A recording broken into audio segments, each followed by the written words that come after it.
जय हिंद साथियों, welcome to self study classes with Sumit Jain YouTube channel में आप सभी का स्वागत है। दोस्तों, आज की क्लास स्टार्ट हो चुकी है। पर्यावरण की अपनी निरंतर टेस्ट सीरीज चल रही है, जिसमें ये अपना 7 पार्ट है और 7 नहीं, मतलब इसके बाद का पार्ट होगा। ये 7 उसमें डल गया है। चलो ठीक है। तो सभी लोग जो भी नए साथी हैं वो वीडियो को सबसे पहले तो लाइक कर दें, ठीक है। उसके पहले सभी लोगों को सब्सक्राइब भी करना है। तो स्टार्ट करेंगे दोस्तों आज का ये वीडियो। 4 विकल्प होंगे आपके सामने, 4 में से एक का चयन करना होगा और आपको उत्तर बताना होगा, ठीक है। तो स्टार्ट होता है आज का ये टेस्ट। आज का जो पहला प्रश्न होगा साथियों, वो आपकी स्क्रीन पर है। वो क्या है कि पर्यावरण के प्रमुख घटक हैं, तो कौन से घटक हैं।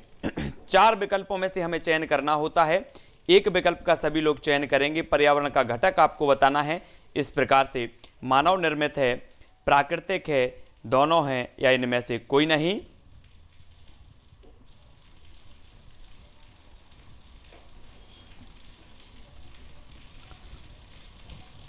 तब आपका राइट आंसर हो जाएगा दोस्तों विकल्प नंबर सी, यानी कि दोनों। पर्यावरण के प्रमुख घटक हैं तो मानव निर्मित भी हैं, प्राकृतिक भी हैं, दोनों, यानी कि सी नंबर आपका बिल्कुल यहां पर सही हो जाएगा, ठीक है।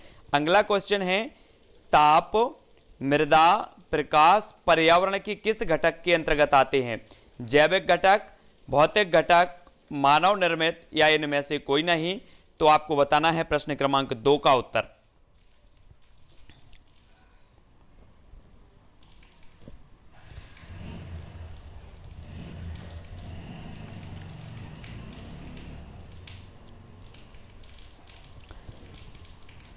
तो अधिकांश लोग कंफ्यूज जरूर हुए हैं। उत्तर हो जाएगा आपका विकल्प नंबर वी यानी कि भौतिक। भौतिक आपका सही होगा। ताप, मृदा, प्रकाश पर्यावरण के भौतिक घटक होते हैं। बी नंबर यहां पर आपका बिल्कुल राइट आंसर होगा।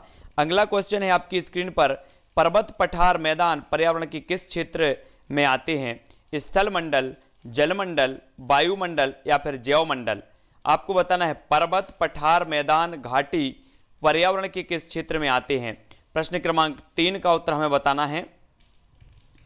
आपका आंसर क्या हो जाएगा? तब अधिकांश लोगों ने बिल्कुल राइट आंसर बताया है। उत्तर हो जाएगा आपका स्थल मंडल, यानी कि जो विकल्प नंबर 1 है, ए नंबर का है, वो आपका बिल्कुल यहां पर सही हो जाएगा, ठीक है। अगला क्वेश्चन देखो, पृथ्वी का 2/3 भाग कौन सा मंडल है? तो आपको बताना है स्थल मंडल है, जलमंडल है, वायुमंडल है या फिर जैवमंडल है। पृथ्वी का 2/3 भाग बताना है, कौन सा मंडल है, सभी लोग बताएंगे। और दोस्तों, आपकी 2:30 बजे कक्षा होती है। आपकी हिंदी की चल रही है अभी। हिंदी पे जो आपका पूरा मॉडल पेपर है हिंदी का, फर्स्ट भाषा, प्रथम भाषा जो हिंदी है, उसका चल रहा है। शाम को 7:15 पर आपका मॉडल पेपर चल रहा है बाल विकास का, ठीक है। तो इनसे जरूर जुड़ना है सभी लोगों को और प्ले लिस्ट में जाकर के जरूर देखना है। आपका उत्तर हो जाएगा जलमंडल, यानी कि जो विकल्प नंबर वी है वो यहां पर बिल्कुल सही होगा, ठीक है। अगला क्वेश्चन है, आपकी धूल के कण एवं जलवाष्प किस मंडल में पाए जाते हैं? स्थल मंडल में, जलमंडल में, वायुमंडल में या फिर जैवमंडल में। धूल के कण एवं जलवाष्प किस मंडल में पाए जाते हैं? प्रश्न क्रमांक 5 का उत्तर हमें बताना है।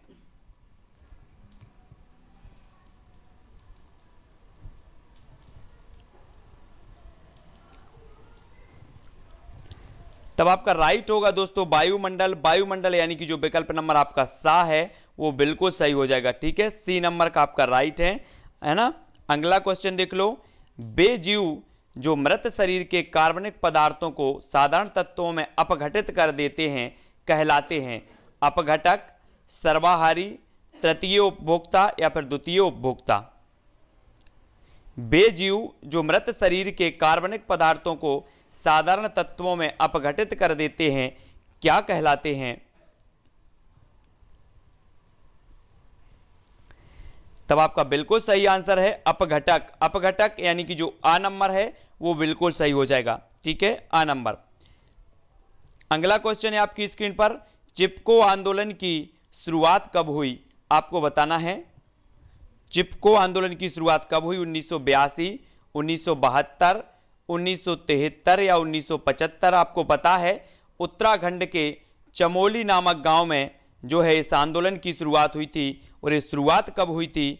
तब अधिकांश लोगों को बताना है ना, आपका जो बिल्कुल राइट आंसर हो जाएगा वो क्या हो जाएगा, विकल्प नंबर सा यानी कि 1973। चिपको आंदोलन की शुरुआत हुई थी 1973 में। सी नंबर आपका बिल्कुल यहां पर सही हो जाएगा, प्रश्न क्रमांक 7 का सी। ठीक है, अगला क्वेश्चन देखो, बाबा आमटे और मेधा पाटकर किस आंदोलन से संबंधित हैं? नर्मदा बचाओ आंदोलन, स्वच्छ गंगा अभियान, चिपको आंदोलन या फिर अपिक्को आंदोलन? तो बाबा आमटे और मेधा पाटकर, आपको बताना मेधा पाटकर ये किस आंदोलन से संबंधित हैं?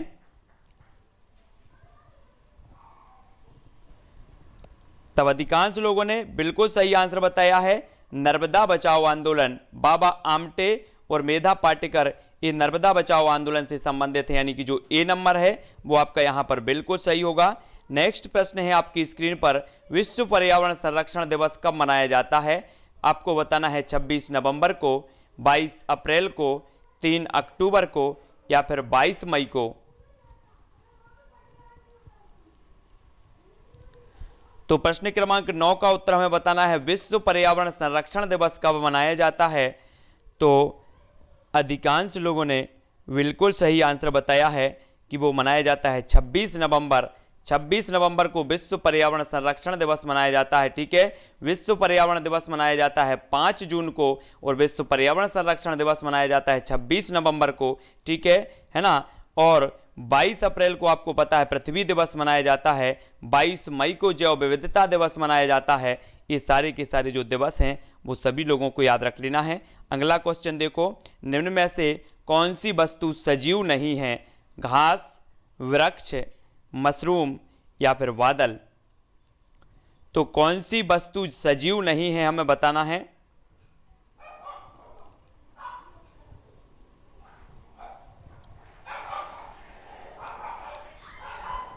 तब प्रश्न क्रमांक 10 और 10 का जो आपका राइट आंसर हो जाएगा वो देख लो क्या हो जाएगा, वो हो जाएगा बादल। बादल यानी कि जो विकल्प नंबर डी है वो आपका सही होगा, डी नंबर का। ठीक है, निम्न में से कौन सी वस्तु सजीव नहीं है? तो सजीव नहीं है बादल, डी नंबर आपका बिल्कुल राइट आंसर है।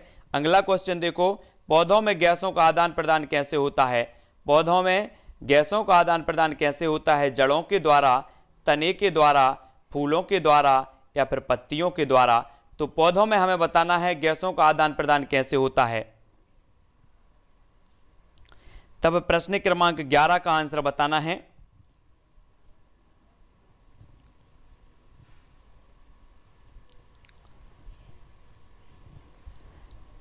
तब अधिकांश लोगों ने बिल्कुल सही बताया है, पत्तियों के द्वारा, यानी कि पौधों में गैसों का आदान प्रदान होता है पत्तियों के द्वारा। डी नंबर आपका बिल्कुल सही होगा।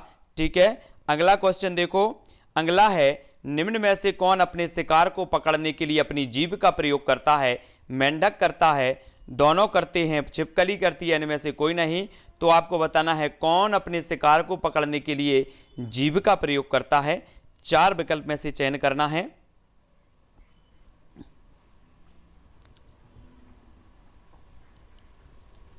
तब आपका बिल्कुल सही आंसर हो जाएगा दोनों, यानी कि मेंढक भी करता है और छिपकली भी करता है, दोनों आपका बिल्कुल सही हो जाएगा, सी नंबर। ठीक है, अगला क्वेश्चन देखो, अगला क्वेश्चन है, सील मछली स्तनधारी है। सील मछली स्तनधारी है क्योंकि वह जल में रहती है, उड़ नहीं सकती, मांसाहारी है या फिर बच्चे को जन्म देती है? तो आपको बताना है।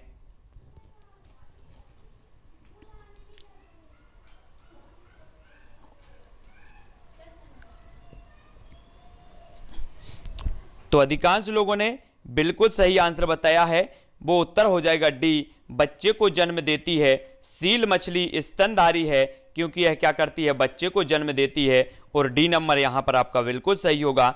अगला क्वेश्चन है, सजीवों को 5 जगतों में किसने विभाजित किया है?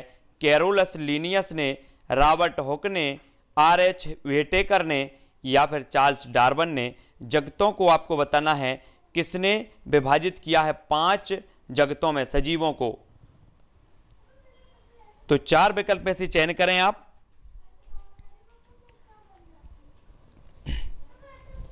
तब आपका बिल्कुल सही आंसर क्या हो जाएगा, सी नंबर, आर.एच. व्हिटेकर साहब ने जो है जगतों को, सजीवों को 5 जगतों में विभाजित किया है, यानी कि जो सी नंबर है आपका बिल्कुल यहां पर सही हो जाएगा। ठीक है दोस्तों, लाइक जरूर किया करें, बहुत ही कम लोग लाइक करते हैं। इतना अच्छा वीडियो बड़ी मेहनत से आप तक पहुंचाया जाता है, अच्छे अच्छे नोट्स बनाकर, अच्छे अच्छे प्रश्नों का संकलन करके, उसके बाद भी आपको पसंद नहीं आता है तो क्या पसंद आएगा? निम्न में से कौन एक वृक्ष नहीं है? तो कौन सा नहीं है? पीपल, सुंदरी, कीकर या फिर केला? तो उत्तर हमें बताना है कौन एक वृक्ष नहीं है। 4 विकल्प हैं, 4 में से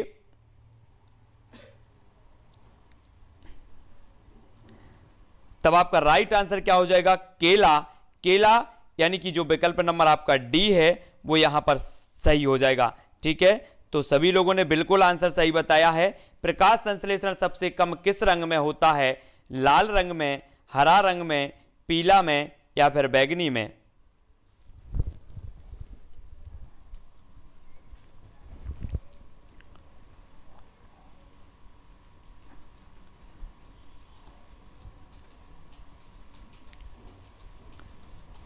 तब अधिकांश लोगों ने बिल्कुल आंसर सही बताया है कि सबसे कम जो होता है वो होता है बैंगनी में, यानी कि जो आपका विकल्प नंबर डी है वो यहाँ पर सबसे सही हो जाएगा। और सबसे ज़्यादा जो होता है वो लाल रंग में होता है, सबसे कम होता है बैंगनी रंग में। तो ये याद रख लेना, यहाँ से क्वेश्चन हमेशा बनते हैं। ठीक है, अगला क्वेश्चन देख लो। पौधे का प्रजनन अंग है तो क्या है?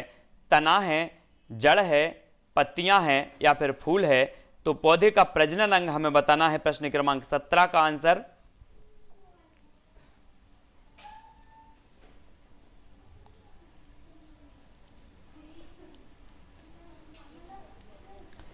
तब अधिकांश लोगों ने बिल्कुल आंसर जो बताया है वो सही बताया है कि जो पौधे का प्रजनन अंग होता है वो होता है फूल, यानी कि जो विकल्प नंबर डी है वो यहां पर बिल्कुल राइट आंसर हो जाएगा। बहुत बढ़िया तरीके से आंसर आप लोग दे रहे हैं आज, है ना। कुछ खास है ना। निम्न में से कौन से जीव मनुष्य के घर में रहते हैं? छिपकली, मकड़ी, चूहा या फिर सभी? तो हमें बताना है, सरल सा क्वेश्चन है आपकी स्क्रीन पर। निम्न में से कौन से जीव मनुष्य के घर में रहते हैं? तो सभी लोग आंसर बताएंगे, है ना। कुछ बात है कि हंसती मिटती नहीं हमारी। 18 का आंसर हो जाएगा सभी। सभी यानी कि जो विकल्प नंबर डी है वो बिल्कुल राइट आंसर होगा। अगला क्वेश्चन है, निम्न में से कौन उभयचर है? उभयचर हमें बताना है, मगरमच्छ है, हाथी है, दरिया घोड़ा है या फिर व्हेल है? तो उभयचर सभी लोग बताएंगे। प्रश्न क्रमांक 19 का आंसर बताना है। ठीक है, सभी लोग बताएंगे कि आपका निम्न में से कौन उभयचर है। तो उभयचर कौन सा है? तब आपका बिल्कुल सही आंसर हो जाएगा क्या? मगरमच्छ, यानी कि जो विकल्प नंबर आपका ए है वो सही हो जाएगा। ठीक है, ए नंबर का ये जो मगरमच्छ है ये उभयचर प्राणी है ना। तो सभी को याद रख लेना है, जमीन पर भी रह सकता है और जल में भी रह सकता है। ठीक है, ये सारी की सारी चीजें याद रख लेना है। अगला क्वेश्चन देखो, अगला है क्या है? निम्न में से किस पक्षी का घोंसला लालटेन की तरह होता है? लालटेन की तरह होता है, आपने देखे होंगे, अगर आप गांव में रहते होंगे, खेतों में रहते होंगे, तो एक खजूर का पेड़ होता है या कोई भी पेड़ होते हैं जिसमें एक लालटेन की तरह उसका घोंसला लटका रहता है। वो पक्षी कौन सा है? वो पक्षी आपको बताना है। प्रश्न क्रमांक 20 का आंसर सभी लोगों को पता है, यानी कि जो आपका विकल्प नंबर 20 का आंसर हो जाएगा वो हो जाएगा बया। बया जो पक्षी होता है, बया है ना, बीबर भी इसे कहा जाता है, बीबर। तो बया जो पक्षी है वो आपका जो डी नंबर है बिल्कुल सही होगा। इसका जो घोंसला होता है वो लालटेन की तरह होता है, डी नंबर आपका सही होगा, है ना। 2,4-D क्या है? 2,4-D बताना है। कीटनाशक है, खरपतवार नाशक है, सिंचाई मशीन है या फिर उर्वरक है? तो 2,4-D क्या है? 4 विकल्प में से चयन करेंगे सभी लोग। बहुत बढ़िया तैयारी आप लोगों की हमें लग रहा है, उत्तर जो आप लोग दे रहे हैं, है ना। तो वो क्या हो जाएगा? बिल्कुल राइट आंसर आपका होगा क्या? विकल्प नंबर बी। बी यानी कि एक खरपतवार नाशक है। क्या है? खरपतवार नाशक। बी नंबर आपका सही होगा। जो 2,4-D होता है वो खरपतवार नाशक हो जाता है। बी नंबर आपका यहां पर राइट आंसर होगा। और अगला क्वेश्चन है आपकी स्क्रीन पर, लद्दाख की चांपगा जनजाति किस प्रकार की कृषि करती है? कर्तन और दहन, गहन निर्वाह, मिश्रित कृषि या चलवासी पशुचारण। तो लद्दाख की चांपगा जनजाति बताना है किस प्रकार की कृषि करती है। 4 विकल्प हैं, सभी लोगों को आंसर बताना है।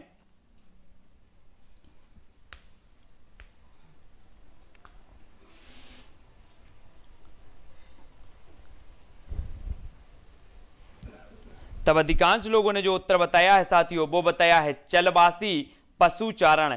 ये लद्दाख की जो चांपगा जनजाति है, ये इस प्रकार की 3 नंबर, डी नंबर आपका यहां पर सही होगा। ठीक है, चलवासी पशुचारण ये इस प्रकार की कृषि करती है, डी नंबर आपका सही होगा।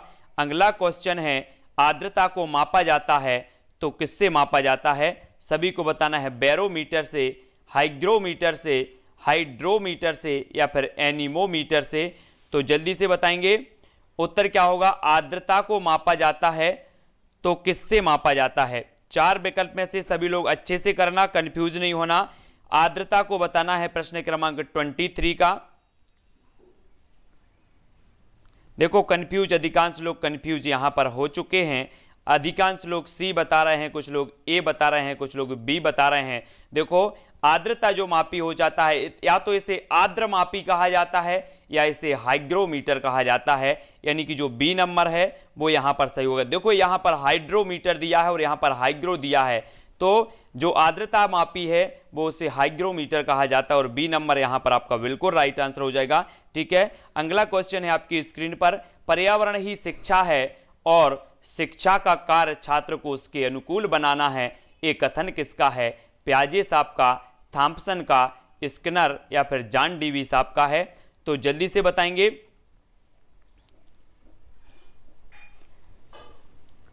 पर्यावरण ही शिक्षा है और शिक्षा का कार्य छात्र को उसके अनुकूल बनाना, ये जो कथन है साथियों प्रश्न क्रमांक 24 का आपका राइट हो जाएगा थॉम्पसन, यानी कि जो विकल्प नंबर आपका बी है वो यहां पर बी नंबर बिल्कुल सही होगा। जिन्होंने भी बी बताया है उनका आंसर बिल्कुल सही है।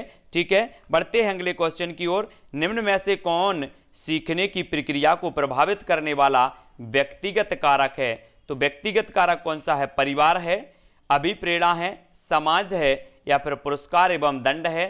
तो कौन सीखने की प्रक्रिया को प्रभावित करने वाला व्यक्तिगत कारक है, हमें बताना है।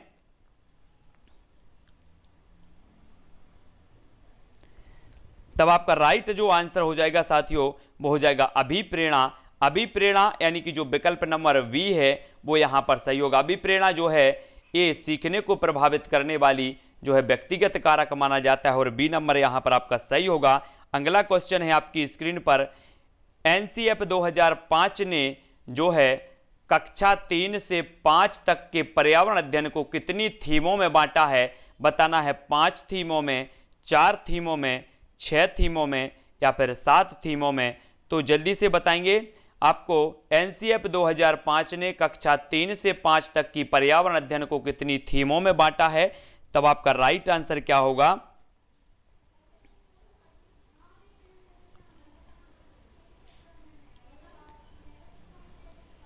तो प्रश्न क्रमांक जो 26 है और 26 का आपका आंसर हो जाएगा 6 थीमों में। 6 यानी कि जो विकल्प नंबर आपका सी है वो यहां पर बिल्कुल राइट आंसर होगा। 6 थीमों में बांटा है एनसीएफ 2005 ने। ठीक है, अगला क्वेश्चन देख लो। एनसीएफ 2005 के अनुसार जो है निम्न में से कौन सी एक पर्यावरण की विषय वस्तु नहीं है? तो पर्यावरण की विषय वस्तु कौन सी नहीं है? भोजन नहीं है, परिवार एवं मित्र नहीं है, सौरमंडल नहीं है या फिर आवास नहीं है? तो कौन सा नहीं है बताना है। एनसीएफ 2005 के अनुसार निम्न में से कौन सी एक पर्यावरण की विषय वस्तु नहीं है? तो आपका प्रश्न क्रमांक 27 और बहुत बढ़िया आंसर आप लोगों ने बताया है। उत्तर जो आपका हो जाएगा सौरमंडल, यानी कि विकल्प नंबर जो सी है वो आपका यहां पर बिल्कुल राइट आंसर होगा। ठीक है, बढ़ते हैं अगले क्वेश्चन की ओर। अगला जो अपना क्वेश्चन है, निम्न में से कौन सी विधि शिक्षार्थियों में रटने की प्रवृत्ति को बढ़ावा देती है? प्रश्न क्रमांक 28 का आंसर बताना है। सभी लोग बताएंगे निम्न में से कौन सी विधि आपको बताना है कि शिक्षार्थियों में रटने की प्रवृत्ति को बढ़ावा देती है। अधिन्यास, आगमन, निगमन या फिर खोज विधि? तो प्रश्न क्रमांक 28 और 28 का राइट आंसर क्या हो जाएगा? और अधिकांश लोगों ने बताया है निगमन विधि। निगमन यानी कि जो विकल्प नंबर सी है वो यहां पर बिल्कुल सही होगा। अगला क्वेश्चन है आपकी स्क्रीन पर, पर्यावरण अध्ययन की प्रकृति जो है निम्नलिखित का समर्थन नहीं करती, तो किसका समर्थन नहीं करती? बच्चे कम गलतियां करें, करके सीखने का अवसर मिले, या फिर बच्चे बहुत से प्रश्न पूछें, खोज करने के पर्याप्त अवसर मिलें। तो आपको बताना है पर्यावरण अध्ययन की प्रकृति किसका समर्थन नहीं करती? 29 का आंसर।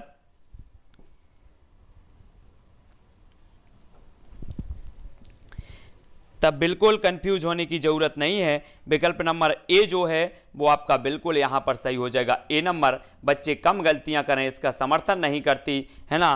तो अगला क्वेश्चन देख लो दोस्तों। अगला क्वेश्चन है प्रश्न क्रमांक 30 का, पर्यावरण जागरूकता का किसके द्वारा सृजन किया जा सकता है? क्षेत्रीय भ्रमण के द्वारा, व्याख्यान के द्वारा, समूह वार्तालाप के द्वारा, या फिर अध्ययन के द्वारा। तो पर्यावरण जागरूकता का किसके द्वारा सृजन किया जा सकता है? प्रश्न क्रमांक 30 आपको बताना है। तब आपका राइट आंसर क्या होगा? सभी लोग वीडियो को लाइक जरूर करेंगे। जो भी नए साथी हैं उनको मैं बता दूं कि 2:30 बजे आपकी हिंदी प्रथम भाषा मॉडल पेपर उसमें आपका होता है, और 7:15 पर आपकी होती है बाल विकास का मॉडल पेपर। ठीक है, 10:10 पर हिंदी की अपन पढ़ते हैं प्रैक्टिस सेट। और आपका राइट आंसर क्या हो जाएगा?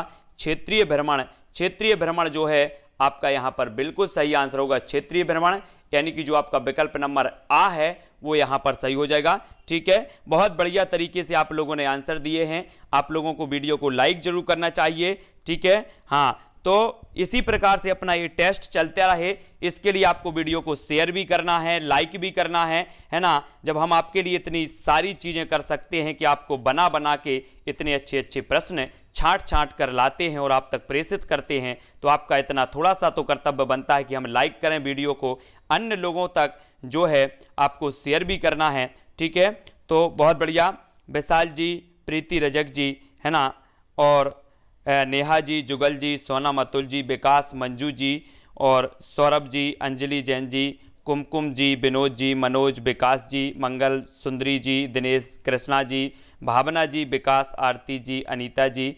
ठीक है, बहुत बढ़िया आंसर।